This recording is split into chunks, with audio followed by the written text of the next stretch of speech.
আসসালামু আলাইকুম। কী অবস্থা সবার? তোমাদের কাছেও কি এই ধরনের বোর্ডগুলো থেকে যায় কেক খাওয়ার পরে? আমার কাছে কিন্তু ৩-৪টা জমে গিয়েছিল, সেখান থেকে আমি 2টা নিয়েছি। তারপর আমি ভাবলাম গোলটা দিয়েই ক্রাফট করব। তো ক্রাফট বলতে গেলেই ধরা যায় আপাতত এমডিএ বোর্ড বাদে এমডিএ বোর্ডের কাজটা কিন্তু তোমরা এই বোর্ডটা দিয়ে চালিয়ে ফেলতে পারবা। আমি এটা দিয়ে আজকে করবো লিপান আর্ট, অনেক ভাইরাল একটা জিনিস, তোমরা ইতোমধ্যে হয়তো আরও আগেও দেখেছো। এখন যেহেতু আমি ঈদ ব্লগের প্রিপারেশন নিতেছি, তাই ওইরকমভাবে কোনো ক্রাফট করা হচ্ছে না, ঈদ ব্লগের প্রিপারেশনেই আছি আপাতত। যাই হোক, তোমরা ঈদ স্পেশাল ব্লগ আমার ইউটিউব চ্যানেলে পেয়ে যাবে। আর হ্যাঁ, এখানে আমি লিপান আর্টটা সিম্পল ডিজাইনের মধ্যে করার চেষ্টা করেছি। আর হ্যাঁ, এখানে আমি সুপার ক্লে ইউজ করছি, তোমরা অন্য ক্লেও ইউজ করতে পারবে। আমি একদম রিজনেবলের মধ্যে কম খরচা বাঁচানো, যেভাবে খরচা বাঁচাইয়া মানে সুন্দর একটা কিছু ঘর সাজানোর জন্য করা যায় সেই ধরনের ভিডিওই সবসময় মেক করি।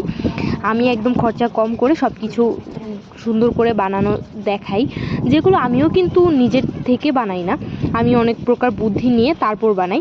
যাই হোক, তোমাদের এটার নেক্সট কালার করা পার্ট থেকে শুরু করে এখানে মিরর লাগানোর পার্ট তোমরা নেক্সট ভিডিওতে পেয়ে যাবে, এটা পার্ট 1।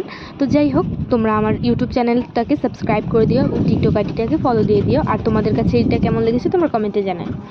তো সবাই ভালো থাকবা এবং আমার জন্য দোয়া করবা। আর তোমাদের ঈদ স্পেশাল ভিডিও কিন্তু চলে আসছে কামিং সুন। তো সবাই ভালো থাকবে, টাটা।